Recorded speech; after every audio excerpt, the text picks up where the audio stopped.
Ah, the toms of betrayal. This can only mean one thing. You've been rickrolled.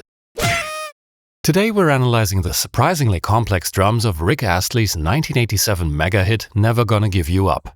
The internet is full of rumors and false information about its production, so to confirm our own findings we went straight to the source and contacted not one, but two of the engineers who worked at the studios of Stock Aitken Waterman. Stay tuned, this is going to be a great episode. Hello everyone, this is...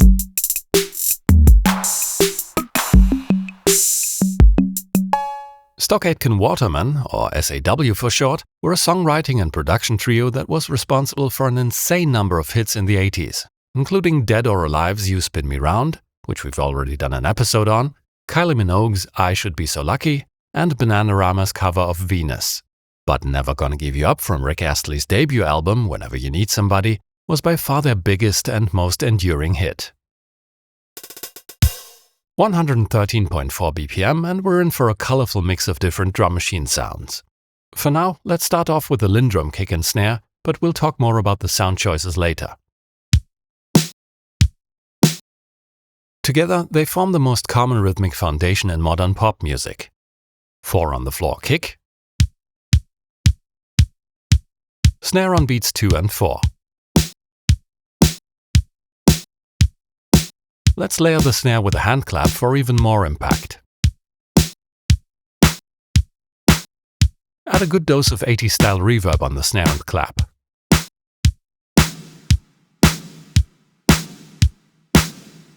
Here's where it gets interesting. The rhythmic glue, which is usually provided by the hi-hats, instead comes from the Lindrum side stick, or rimshot as it is more commonly called on other drum machines.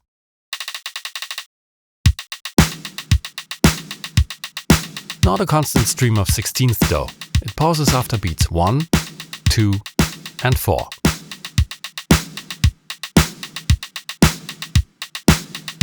The open hats accentuate the offbeats.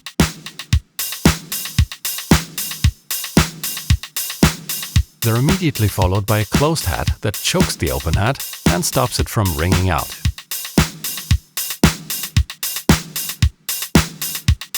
Makes it sound a lot tighter. On the 2 end, we actually have a double closed hat.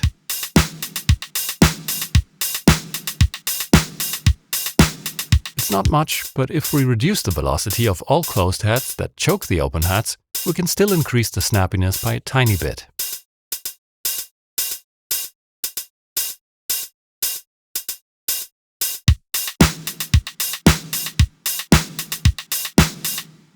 The pattern actually consists of 2 bars, so let's roll it out to 32 steps.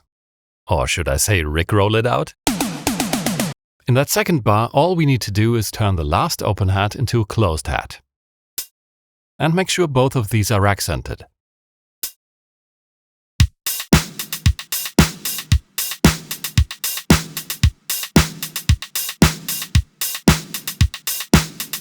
And now, to everyone's surprise, we get a second pair of hi-hats. The difference is that they are pitched lower, trimmed shorter, and the transients are more pronounced, which you can do for example with a compressor or a transient shaper.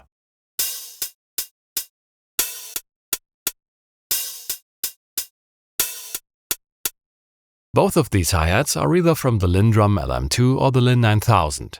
We can't really say for sure which one, because as far as we can tell, they sound identical. We even compared their respective ROM files. I'll solo the new hi-hats so we can focus. All hits on the offbeats, except in bar 1 where we place 3 closed hats starting on the 2 and. The first one is unaccented.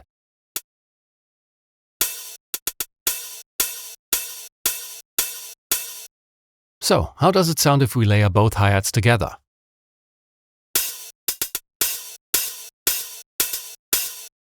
This needs some separation, so we're going to pan them to the opposite sides of the stereo field. If you're listening on headphones or stereo speakers, you should now hear a nice swirling stereo effect.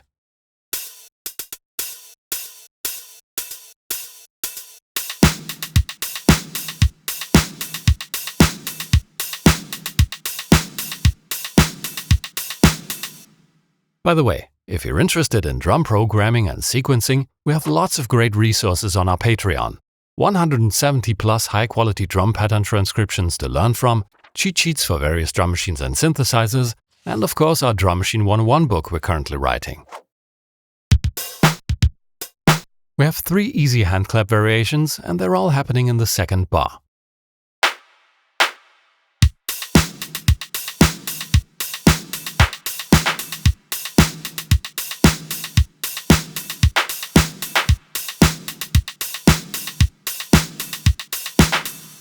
That's it. Now we'll build up the percussion section. To start the pattern off, we'll add a Lindrum cabasa, 5 consecutive hits, with alternating high and low velocities. Then a low and high bongo. They are from the Roland TR-727, which was a very popular drum machine in house music at the time. The 707 offered the more run-of-the-mill drum kit sounds, while the 727 brought that Latin percussion flavor. The bongo phrase repeats twice each bar. Simple, but it gives the beat that extra bounce.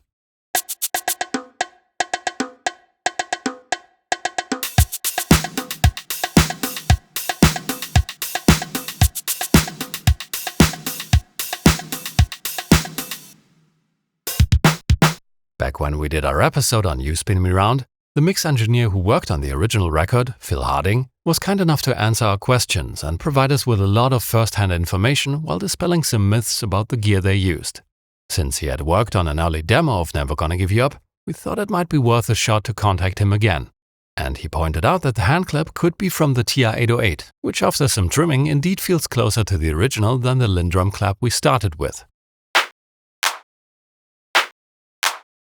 But he also referred us to his colleague Pete Hammond, who did the final mix. Pete graciously answered our questions and on top of that, detailed the drum production workflow for Never Gonna Give You Up. Although the Lin 9000 is often cited as the drum machine on most SAW records, it was actually used mostly for its sequencing capabilities.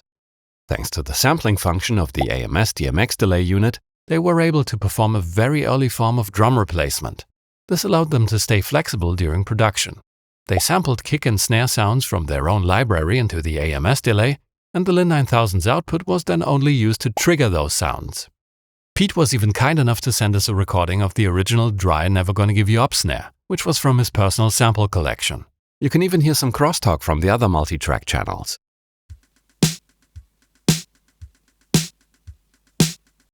With a bit of fine-tuning, we were able to get our Lindrum snare very close to that. Both Phil Harding and Pete Hammond talk about the SAW productions, the drum workflow, and other fascinating technical aspects in their books. So if you're interested, you should check those out. And here's something interesting we found in an interview with Pete Hammond from 1989. It's not about Never Gonna Give You Up, but he talks about varying the relative timing of the drum instruments in his mix. In this case, pulling the hand clap ahead of the beat by 15 milliseconds.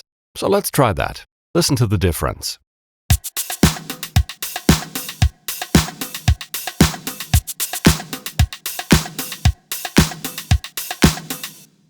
It all depends on the song and tempo, of course.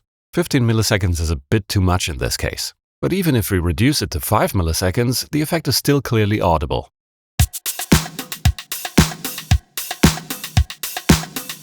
The hand clap transient practically jumps out. And that makes sense because multiple events are competing for the exact same spot in time. The kick, side stick, snare, hand clap, and bongo. Spread their energy out by just a tiny bit and you get more impact. Mike Stock from Stock Aitken Waterman has said that the 1985 house hit Trapped by Colonel Abrams was a big influence on Never Gonna Give You Up. And it really shows. A Lindrum beat, Latin percussion on top, and lots of tom fills. Speaking of which, it turns out that these tom sounds didn't come from a drum machine, but a synthesizer. The Roland Alpha Juno, produced in various versions from 1985 onwards. We don't have an original one, but we used a software emulation called TAL-Pha. It contains all the factory presets from the original hardware, and the only thing we had to do was load up the preset 007 Electro Drum from Bank A and adjust the noise and release a tiny bit.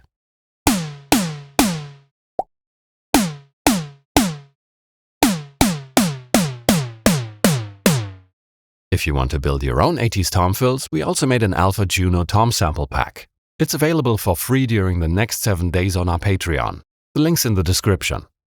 It definitely makes sense that it's a synthesizer, considering how many different pitches you can hear in those tom fills. Most of them follow a common pattern.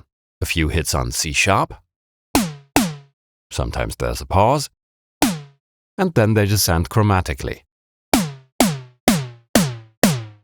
Here the last hit is on page 2, exactly where the main pattern starts.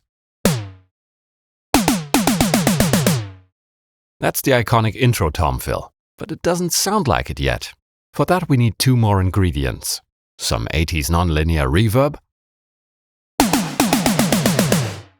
and on top of that we need an auto panner. That's an effect which automatically moves the sound back and forth across the left and right channels. It basically makes it ping-pong around in the stereo field.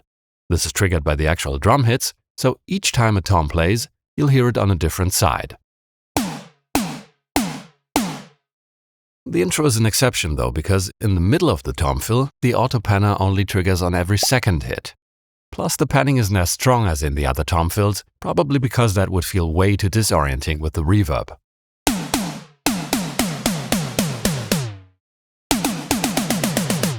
Fun fact, while Pete Hammond confirmed that an auto panner was used for the toms, he said they only did so because they didn't have enough tracks left to record them in stereo.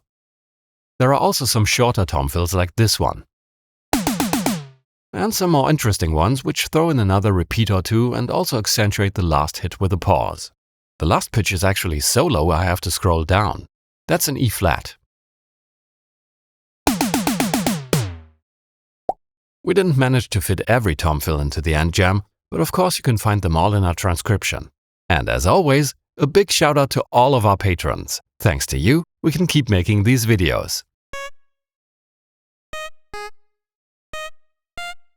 Haha, really funny. How do I turn this?